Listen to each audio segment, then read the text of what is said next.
नमस्कार प्रिय दर्शक बंधुरा जीवन और दर्शन कथा यूट्यूब चैनेले आपनादेर सबाइके आबारो एक बार जानाई सुस्वागतम। बंधुरा श्रीमद् भगवत गीता शुधुमात्र एकटी धर्मेर जन्य नय, এই গ্রন্থটি পৃথিবীর সমস্ত মানুষের পড়া এবং বোঝা উচিত, যাতে সে তার জীবনে সুখ শান্তি ও সাফল্য অর্জন করতে পারে। শ্রীমদ্ ভগবত গীতা এমন একমাত্র গ্রন্থ যা মানুষকে বাঁচার সঠিক পথ দেখায়। ভগবত গীতা জীবনের ধর্ম কর্ম ও প্রেমের পাঠ শেখায়। শ্রীমদ্ ভগবত গীতার জ্ঞান মানুষের জীবন ও মৃত্যুর পরের জীবনের জন্য সমান উপযোগী। গীতা একটি সম্পূর্ণ জীবন দর্শন এবং তা অনুসরণ করা ব্যক্তি সর্বশ্রেষ্ঠ হয়। বন্ধুরা, আজকের ভিডিওতে আমি ভগবান শ্রীকৃষ্ণের এমন কিছু অমৃত বাণী তুলে ধরতে চলেছি যা আমাদের জীবনযাপনকে, আমাদের জীবনধারাকে আরও সুন্দর ও সহজ করে তুলতে সহায়তা করবে। তাই অবশ্যই আপনারা ভিডিওটি শেষ পর্যন্ত দেখতে থাকুন। ওং নমো ভগবতে বাসুদেবায়। ভগবান শ্রীকৃষ্ণ বলেন, এ জীবন আপনার, তাই আপনার যা কিছু করার দরকার তা আপনাকেই লড়াই করে নিতে হবে। লোক সবসময় অন্যের দোষ দেয় যে ওর জন্য আমার জীবন খারাপ হয়ে গেছে, কিংবা আমার পরিস্থিতির কারণে আমি জীবনে যা চেয়েছি তা কখনোই পাইনি। আপনি নিজের পরিস্থিতিকে দোষ দেবেন না, অন্য কাউকেও দোষ দেবেন না, কারণ আপনি যা চেয়েছেন তা যদি না পেয়ে থাকেন তাহলে তার পুরো দোষ আপনার নিজের, অন্য কারণ নয় বা কোনো পরিস্থিতিরও নয়। বরং আপনি যা কিছু পেতে চেয়েছেন তার জন্য আপনি নিজেকে নিজের যোগ্য করে তুলুন।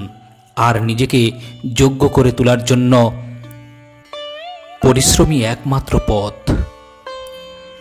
ভগবান শ্রীকৃষ্ণ বলেন, মানুষ দুঃখ ভোগ করে কারণ যে যেই অবস্থানে আছেন, যার যা আছে তাতে সে সন্তুষ্ট নয়, অর্থাৎ আমার আরও চাই। যেমন পাশের বাড়ির লোকেরা অট্টালিকাতে বাস করে, আমিও আমার বাড়িতে ভালোভাবেই দিন কাটাচ্ছি, কিন্তু ওই যে পাশের বাড়ির মতো আমাকেও বাড়ি বানাতে হবে। কিন্তু বন্ধু, আমরা অনেকেই এটা ভাবি না যে আমার পাশে আরও একটা পরিবার আছে যে তালপাতার কুটিরে খুব কষ্টে দিন কাটাচ্ছে, অন্তত আমি তো তার থেকে অনেক ভালো আছি। এই কারণে ভগবানকে ধন্যবাদ না জানিয়ে উল্টে অট্টালিকা আমার কেন হলো না, সেই কারণে ভগবানকে দোষ দিচ্ছি। তাহলে বন্ধু, দুঃখ তো হবেই এবং নিজেই সেই দুঃখের কারণ। ভগবান শ্রীকৃষ্ণ এই প্রকার দুঃখ নিবারণ করার জন্য বললেন, বিবেক বর্জিত লোকেরাই বেদের পুষ্পিত বাক্যে আসক্ত হয়ে স্বর্গসুখ ভোগ, উচ্চকুলে জন্ম, ক্ষমতা লাভ আদি সকাম কর্মকেই জীবনের চরম উদ্দেশ্য বলে মনে করে। ইন্দ্রিয় সুখ ভোগ ও ঐশ্বর্যের প্রতি আকৃষ্ট হয়ে তারা বলে যে তার ঊর্ধ্বে আর কিছুই নেই। যারা ভোগ ও ঐশ্বর্য সুখে একান্ত আসক্ত, সেই সমস্ত বিবেক বর্জিত মূঢ় ব্যক্তিদের বুদ্ধি সমাধি, অর্থাৎ ভগবানে একনিষ্ঠতা লাভ হয় না। ভগবান শ্রীকৃষ্ণ বলেন, অগ্নি যেমন ধূম দ্বারা আবৃত থাকে, দর্পণ যেমন ময়লার দ্বারা আবৃত থাকে, অথবা গর্ভ যেমন জরায়ুর দ্বারা আবৃত থাকে, তেমনি জীবাত্মা বিভিন্ন মাত্রায় কামের দ্বারা আবৃত থাকে। কামরূপী চিরশত্রুর দ্বারা জীবের শুদ্ধ চেতনা আবৃত হয়। এই কাম দুর্বারিত অগ্নির মতো চির অতৃপ্ত। ইন্দ্রিয় সমূহ মন ও বুদ্ধি এই কামের আশ্রয়স্থল। এই ইন্দ্রিয়াদির দ্বারা কাম জীবের প্রকৃত জ্ঞানকে আচ্ছন্ন করে তাকে বিভ্রান্ত করে। হে ভরতশ্রেষ্ঠ, তুমি প্রথমে ইন্দ্রিয়গুলিকে নিয়ন্ত্রিত করে জ্ঞান ও বিজ্ঞাননাশক পাপের প্রতীক রূপ এই কামকে বিনাশ করো। ভগবান শ্রীকৃষ্ণ বলেন, যতটা সম্ভব চুপ থাকাই ভালো, কারণ সব থেকে বেশি অপরাধ মানুষের জিহ্বাই মানুষকে দিয়ে করায়। ভগবানের কাছে করা প্রার্থনা দ্বারা মানুষের পরিস্থিতি পরিবর্তন হোক বা না হোক, কিন্তু এই প্রার্থনা মানুষের চরিত্রের অবশ্যই পরিবর্তন করে আনবে। চুপ থাকার থেকে বড় কোনো উত্তর নেই, ক্ষমা করে দেওয়ার থেকে বড় কোনো শাস্তি নেই। যে মানুষের কাছে সবার শক্তি আছে সেই ব্যক্তির সাথে কেউ প্রতিযোগিতা করতে পারে না। আমাদের অতিরিক্ত চিন্তা এবং মনের ভয় এমন একটি রোগ যার ফলে আমাদের আত্মশক্তি ভেঙে যায়। ভগবান বলেন, মানুষকে তার জীবনের সমস্যাগুলি থেকে পালানো উচিত নয়, আর ভাগ্য ও ভগবানের ইচ্ছা এই সমস্ত অজুহাত কখনোই দেওয়া উচিত নয়। শ্রীকৃষ্ণ বলেন, আমি উষ্ণতা দেই, আমি বর্ষা করাই, আর এগুলোকে বন্ধও আমিই করি। আমি অমরত্ব, আমি মৃত্যু, আমার জন্য কেউ ঘৃণিত নয় আর কেউ অত্যন্ত প্রিয়ও নয়। কিন্তু যে ব্যক্তি ভক্তি সহকারে আমার পূজা করে সে আমার সাথে এবং আমি তার সাথে থাকি। ঈশ্বরের শক্তি মানুষের হুঁশ, মনোভাবনা এবং মনের গতিবিধির মাধ্যমে সদা তার পাশে থাকে। সব ধর্ম ত্যাগ করে তুমি আমার শরণাগত হও, আমি তোমাকে সমস্ত পাপ থেকে মুক্তি করে দেব। ভগবান বলেন, সংযম, স্নেহ এবং সেবা এই গুণগুলো সৎসঙ্গ ছাড়া আসে না। পৃথিবীতে আমাদের সামনে যে কোনো পরিস্থিতি আসুক না কেন, নিজের জীবনকে ভগবানের উপর ছেড়ে দিন, কারণ আপনি সারা জীবন ধরে যে কাজ করতে পারবেন না, ভগবান এক মুহূর্তে সেই কাজ করে দেবেন। অস্ত্র কেবল শরীরকে আঘাত দেয়, কিন্তু মানুষের বলা শব্দ আত্মাকে আঘাত দেয়। তাই তার শব্দ প্রয়োগে সবার সংযত হওয়া উচিত। পরমেশ্বর ভগবান শ্রীকৃষ্ণ বলেন, হতে পারে আপনি এখন যাকে ভালো ভাবছেন না সে আপনার জন্য ভালো কিছু করে যাবে, আর এটাও হতে পারে আপনি যাকে ভালো ভাবছেন, আপন ভাবছেন, সেই আপনার সব থেকে বড় ক্ষতি করে দিতে পারে। তাই আপনি মন থেকে মুছে ফেলে দিন যে এই পৃথিবীতে প্রত্যেক মানুষকে আপনি ভালোভাবে বুঝে গেছেন। আপনি যখন এটা স্বীকার করে নেবেন যে যে কোনো মানুষ যেখানে ইচ্ছা ভালো বা খারাপ ব্যবহার করতে পারে, তখন আর কোনো মানুষের যে কোনো ব্যবহারই আপনাকে দুঃখ দিতে পারবে না। একবার সম্ভ্রান্ত কর্ণ ভগবান শ্রীকৃষ্ণের কাছে তার দুর্দশার কথা বর্ণনা করে বললেন, হে ভগবান, আমি যখন জন্মগ্রহণ করেছিলাম তখন আমার মা আমাকে ত্যাগ করেছিলেন। সেখানে আমার কি অপরাধ ছিল যে গুরু দ্রোণাচার্য আমাকে শিক্ষাদান করতে অস্বীকার করেছিলেন? কারণ তিনি আমাকে ক্ষত্রিয় মনে করেননি। এতে আমার কি অপরাধ? এবং আমি মহারাজ পরিবারের সদস্য নয় বলে আমাকে অপমানিত পর্যন্ত হতে হয়েছিল। উত্তরে শ্রীকৃষ্ণ বলেন, হে কর্ণ, মন দিয়ে শোনো, আমার জন্মের সময় আমি কারাগারে ছিলাম, আর আমার জন্মের সাথে সাথে আমার মৃত্যু আমার জন্য অপেক্ষা করছিল। যে রাতে আমার জন্ম হয়েছিল সেই রাতেই আমাকে আমার বাবা মায়ের থেকে আলাদা হতে হয়েছিল। গোকুলে পৌঁছানোর পর দরিদ্র পরিবারে যেসব কাজ করতে হয় আমাকে তাই করতে হয়েছিল, যেমন হাত দিয়ে গোবর তোলা ইত্যাদি ইত্যাদি। 6 বছর বয়সে আমার উপর প্রাণঘাতী আক্রমণ হয়েছিল, আমাকে বারবার মারার চেষ্টা করা হয়েছিল। হে কর্ণ, না আমার শৈশবের শিক্ষা ছিল, না আমার প্রাসাদ ছিল, না ছিল কোনো গুরুকুল, না ছিল কোনো বিশাল সেনাবাহিনী। কিন্তু তারপরেও মামা আমাকে সবচেয়ে বড় শত্রু মনে করতেন। আমার জীবনও অনেক সমস্যার মধ্য দিয়ে গেছে, তাই জীবনে কতবার অপমানিত হতে হয়েছে সেটা গুরুত্বপূর্ণ নয়, কিন্তু এটা গুরুত্বপূর্ণ যে আপনি কিভাবে এই অপমানের জবাব দিয়েছেন। আপনার জ্ঞান আছে যা আপনি ব্যবহার করতে পারবেন, এবং এই সমস্ত সমস্যাকে এড়িয়ে কিভাবে আপনি এগিয়ে যেতে পারবেন সেটা গুরুত্বপূর্ণ। ভগবান বলেন, সব কিছু বই পড়ে শেখা যায় না। কিছু খারাপ মানুষের কাছ থেকে আমরা অনেক কিছু শিখতে পারি। ভুল তার দ্বারাই হয় যে পরিশ্রম করে। একজন নিকর্মা ব্যক্তির জীবনে অন্যের খারাপ খুঁজতে খুঁজতে সময় পেরিয়ে যায়। সম্মান মানুষের হয় না প্রয়োজনের, প্রয়োজন শেষ হলে সম্মানও শেষ হয়ে যায়। আকাশে উড়া খারাপ নয়, আপনিও উড়ে যান, কিন্তু তত দূর যেখান থেকে মাটি স্পষ্টভাবে দেখা যায়। ভগবান বলেন, প্রত্যেক মানুষের নিজের লক্ষ্যকে জানা উচিত।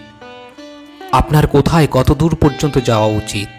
আপনার যদি লক্ষ্য স্থির না হয় আপনার লক্ষ্যে পৌঁছানোর পথ যদি ঠিক না হয়, তাহলে আপনি কিভাবে জীবনের পথ চালাবেন? আপনার জীবন ভালো করার দায়িত্ব শুধুমাত্র আপনার নিজেরই। কারোর সাথে কখনো প্রতারণা করো না, কারণ প্রতারণা করা ধারের মতন, যা আপনি অন্য কারোর থেকে অবশ্যই ফেরত পাবেন।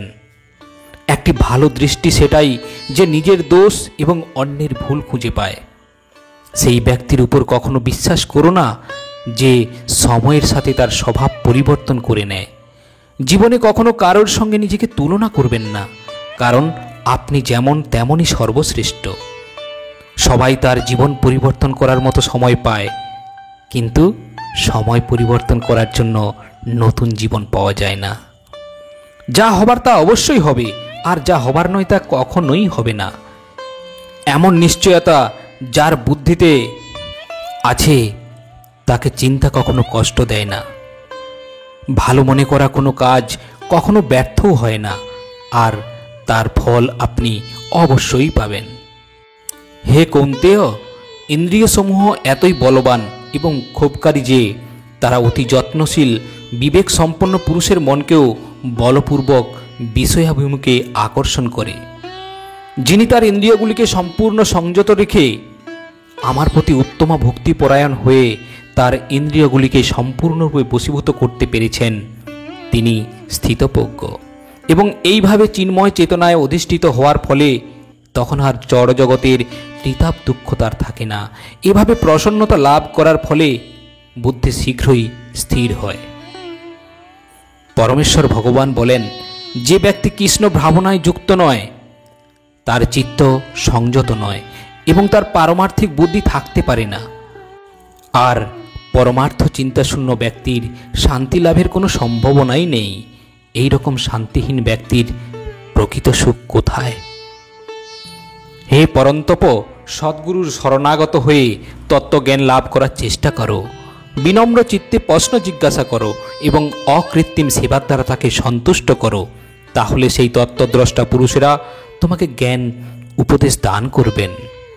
হে পাণ্ডব, এভাবে তত্ত্বজ্ঞান লাভ করে তুমি আর মোহগ্রস্ত হবে না, কেননা এই জ্ঞানের দ্বারা তুমি দর্শন করবে যে সমস্ত জীবই আমার বিভিন্ন অংশ, অর্থাৎ তারা সকলেই আমার, তারা আমাতেই অবস্থিত।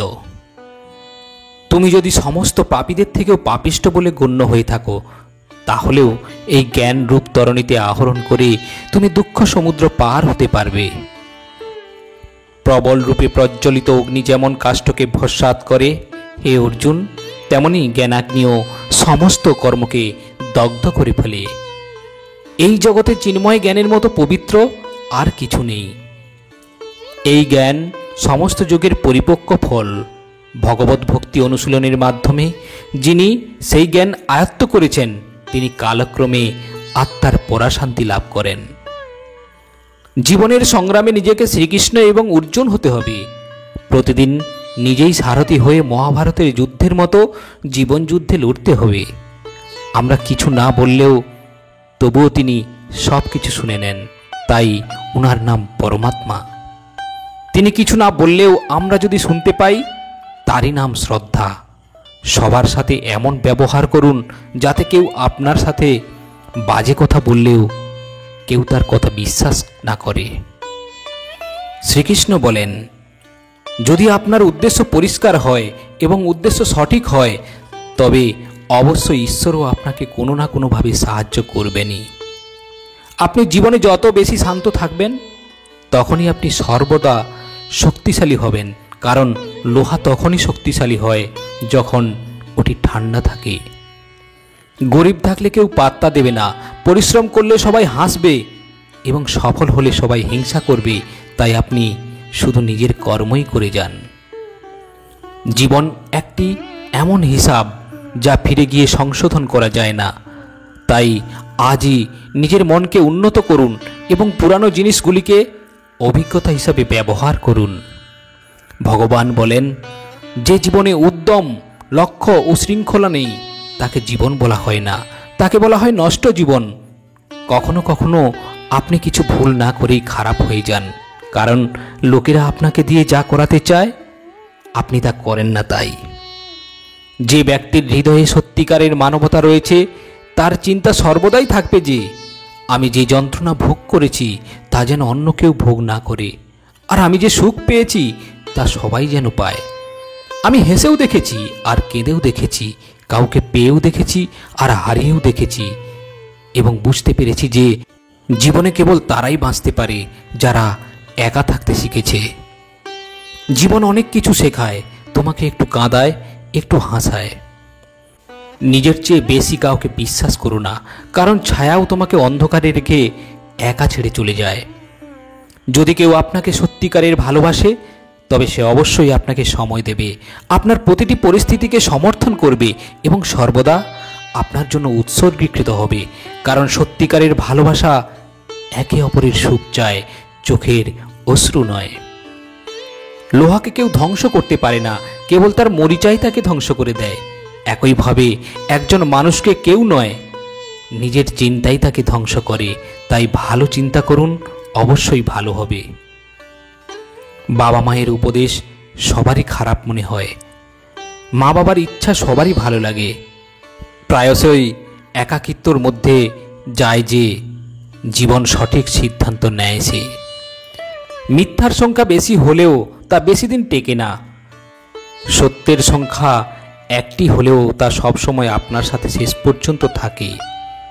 মানুষের বর্তমান থেকে তার ভবিষ্যৎ নিয়ে ঠাট্টা করবেন না, কারণ সময়ের শক্তি এত বেশি যে তা ধীরে ধীরে কয়লাকেও হীরাতে পরিণত করে। সময় যখন হিসাব করে তখন সাক্ষীর প্রয়োজন হয় না। সমস্ত মানুষের কাজ নষ্ট করার শব্দটি হলো কালকে। না তো বেশি কথা বলা উচিত, না তো বেশি চুপ থাকা উচিত। যেমন বেশি বৃষ্টিও হওয়া ভালো নয়, আবার বৃষ্টি একেবারে না হওয়াও ভালো নয়। ভেবে দেখুন, যখন আমাদের জন্ম আমাদের ইচ্ছা অনুযায়ী হয় না এবং মৃত্যু আমাদের ইচ্ছা অনুযায়ী হয় না, তাহলে এই জন্ম মৃত্যুর মধ্যেকার সকল আয়োজন কিভাবে আমাদের ইচ্ছা অনুযায়ী হবে? জীবনের প্রতিটা সুযোগের সৎ ব্যবহার করুন, কিন্তু কারোর সুযোগ নিয়ে নয়। জীবনে সুযোগ দিলে তা করেও নিতে পারে। দায়িত্ব পৃথিবীর শ্রেষ্ঠ ঔষধ, একবার পান করুন, সারা জীবন ক্লান্ত হতে দেবে না। জীবনে সর্বদা চেষ্টা করুন, ফলে আপনি আপনার লক্ষ্য অর্জন করুন বা অভিজ্ঞতা, উভয়ই অমূল্য। জীবনের কষ্টগুলো দমকা হাওয়ার মতো আসে আর চলে যায়, কিন্তু যখনই আসে সবার মুখোশ কেড়ে নিয়ে যায়। যারা জীবনের দৌড় প্রতিযোগিতায় দৌড়ে আপনাকে পরাজিত করতে পারে না, তারা আপনাকে ভেঙে পরাজিত করার চেষ্টা করে। ঈশ্বর সন্তুষ্ট হলে তিনি আপনাকে রাজা করে দেবেন, আর একটু দৃষ্টি ফিরিয়ে নিলেই আপনাকে দরিদ্রও বানিয়ে দিতে পারে। ভগবান বলেন, তুমি ঘুমানোর আগে সবাইকে ক্ষমা করো, তোমার ঘুম থেকে ওঠার আগেই আমি তোমাকে ক্ষমা করে দেব। যে আপনাকে সম্মান করে না তার সাথে থাকার চেয়ে না থাকা ভালো। জিনিস পাওয়ার আগে তার মূল্য বোঝা যায় না, আর মানুষের মূল্য তাকে হারিয়ে ফেলার আগেই বোঝা যায়। দোষ যে কারোর থাকুক না কেন, কিন্তু সম্পর্কের চোখের জল শুধু নির্দোষরাই ছড়ায়। যদি কেউ আপনার বিশ্বাস ভঙ্গ করে তাকেও ধন্যবাদ জানাও, কারণ তিনি আমাদের শেখান যে বিশ্বাস চিন্তা ভাবনা করে তবেই করা উচিত। যারা কখনো ব্যর্থ হয়নি তারা বিজয়ী হতে পারে না, বরং তারাই হন যারা কখনো হার মানে না। কারোর পায়ে পড়ে সফল হওয়ার চেয়ে নিজের পায়ে চলে কিছু হওয়ার প্রতিজ্ঞা নিন। ঝাঁটা যতক্ষণ বাঁধা আছে ততক্ষণ সে আবর্জনা পরিষ্কার করতে পারে, বাঁধন খুলে গেলেই সে নিজেই আবর্জনা হয়ে যায়। তাই সব সময় নিজের লোকের সঙ্গে বেঁধে থাকুন, কারণ বহুত্বের মধ্যেই ঐক্য আছে। যার স্বভাব সবসময় পরিবর্তনশীল সে কখনোই কারোর হতে পারে না, সেটা সময় হোক বা মানুষ। সঠিক দিন ও সঠিক সময়ের জ্ঞান না থাকলে উদীয়মান সূর্যও অস্ত যাচ্ছে বলে মনে হয়। পরিবেশের উপর নির্ভর করে গিরগিটির রং পরিবর্তন করে, সেরকমই প্রতিটি মানুষ পরিস্থিতির উপর নির্ভর করে তার রং পরিবর্তন করে। পৃথিবীর সবচেয়ে সৌভাগ্যবান ব্যক্তি সেই যার খিদের সময় খাবার আছে, ঘুমের সময় বিছানা এবং সম্পত্তির সঙ্গে ধর্ম আছে।